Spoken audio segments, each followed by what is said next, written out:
पिछले वीडियो में हमने पढ़ा एलिवेशन इन बॉइलिंग पॉइंट और वो एक क्वालिटेटिव प्रॉपर्टी थी। तो इसी तरीके से हम लोग आज पढ़ेंगे डिप्रेशन इन फ्रीजिंग पॉइंट। ये डिप्रेशन इन फ्रीजिंग पॉइंट क्या होता है? जैसे वाटर का एग्जांपल लें, वाटर जो है वो 0 डिग्री सेल्सियस पर फ्रीज होता है, तो उसका जो फ्रीजिंग पॉइंट है वो 0 डिग्री सेल्सियस है। अगर प्योर वाटर के अंदर कुछ नॉन वोलेटाइल सॉल्यूट ऐड कर दें तो इसका जो फ्रीजिंग पॉइंट है वो 0 डिग्री सेल्सियस से नीचे चला जाता है। नीचे चला जाता है मतलब नीचे के टेम्परेचर पर वो फ्रीज होगा। ऐसा वाटर के साथ नहीं है, हर एक कंपाउंड के साथ इस तरीके से है कि उसका जो फ्रीजिंग पॉइंट है अगर उसमें कुछ नॉन वोलेटाइल सॉल्यूट ऐड कर दें तो उसका जो फ्रीजिंग पॉइंट है वो लोअर हो जाएगा, मतलब नीचे गिर जाएगा। वो जितने टेम्परेचर पर फ्रीज होता है उससे नीचे के टेम्परेचर पर वो फ्रीज होना स्टार्ट कर देगा। तो इसे ही हम क्या बोलेंगे? Depression in freezing point. तो अच्छा, इसका रीज़न क्या है? इसका रीज़न यही है कि नॉन वोलेटाइल सॉल्यूट जब ऐड करते हैं तो वेपर प्रेशर डिक्रीज़ हो जाता है। वेपर प्रेशर को डिक्रीज़ हो जाता है, इसके लिए हम लोग अलग से इंटरेक्शन पर बात करेंगे, सॉल्वेंट सॉल्यूट इंटरेक्शन। तो मैं लिख रहा हूँ पहले depression in freezing point. Depression in freezing point, freezing point. तो डिप्रेशन इन फ्रीजिंग पॉइंट में मैं यहाँ मेंशन कर रहा हूँ कि when non volatile solute, when a non-volatile solute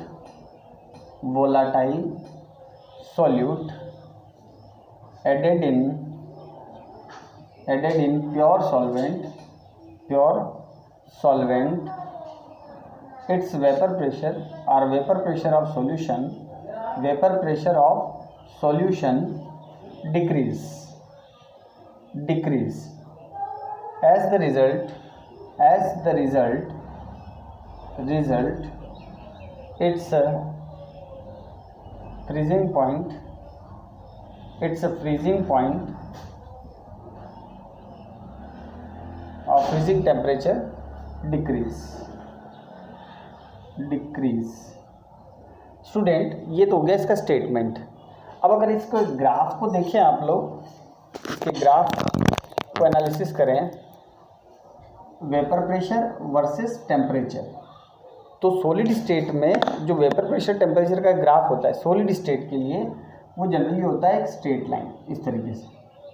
लेकिन जैसे ही वो लिक्विड स्टेट में आता है, लिक्विड स्टेट के लिए मैंने पिछली वीडियो में बात करी थी कि जो वेपर प्रेशर है और जो टेम्परेचर है वो बॉइलिंग पॉइंट एटमॉस्फेरिक प्रेशर के जाकर जब इक्वल हो जाता है तब वो बॉयल होने लगता है। तो सॉलिड स्टेट के लिए इस तरह से वेपर प्रेशर और टेम्परेचर में स्ट्रेट लाइन है इस तरीके से। अब जब हम यहाँ पर एक कोई पॉइंट बना लें, सपोज ये जो पॉइंट है ये हमारा उस प्योर सॉल्वेंट के लिए फ्रीजिंग पॉइंट है। तो वाटर के एग्जांपल पर यहाँ रहेगा 0 डिग्री सेल्सियस और ये नीचे का टेम्परेचर है माइनस का।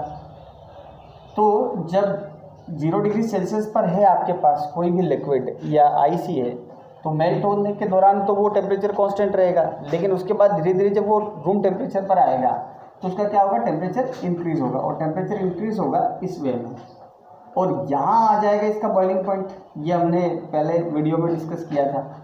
मतलब ये साइड वाला पोर्शन हमने बनाया था, ये वाला साइड का पोर्शन नहीं बनाया था। 0 डिग्री सेल्सियस से नीचे का टेम्परेचर मैंने नहीं लिया था उस पिछले ग्राफ में।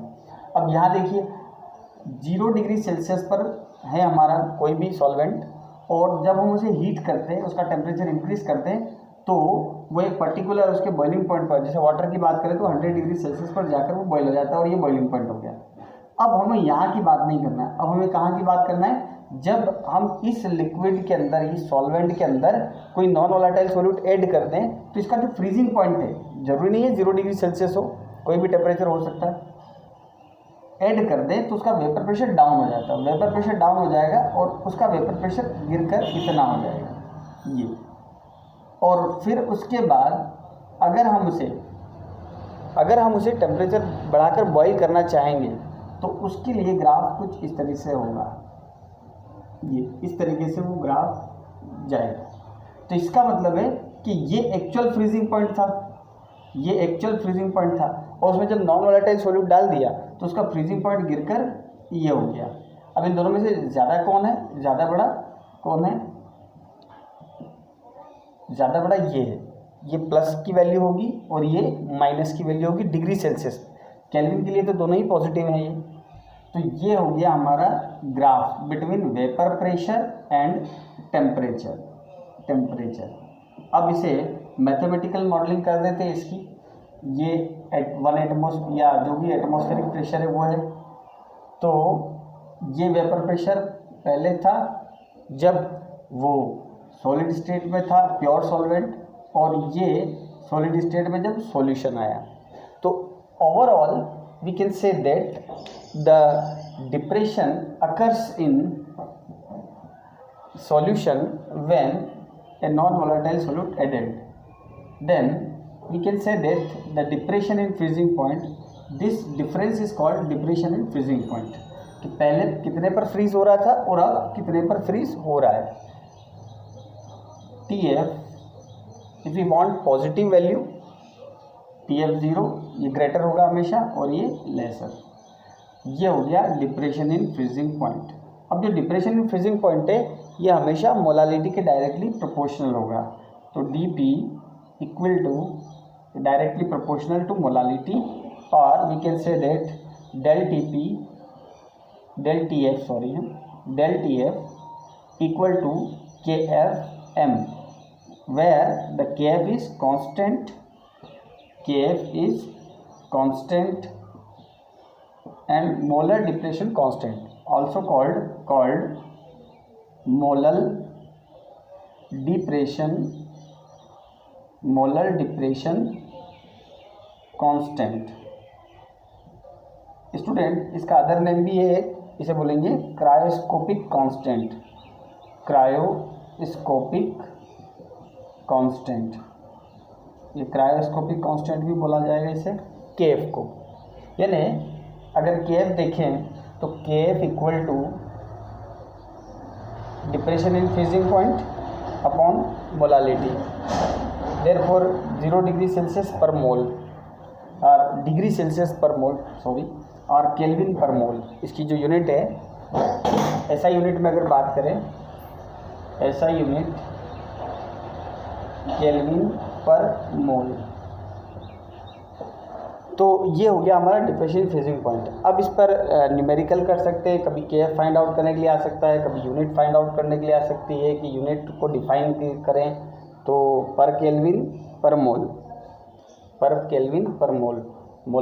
ये मोलालिटी है तो मोल्स आएंगे यहाँ पर, मोल पर केजी है ना, सॉरी ये पर केजी भी यहाँ पर लगेगा। मोलालिटी की यूनिट, इसकी यूनिट क्या है, केल्विन।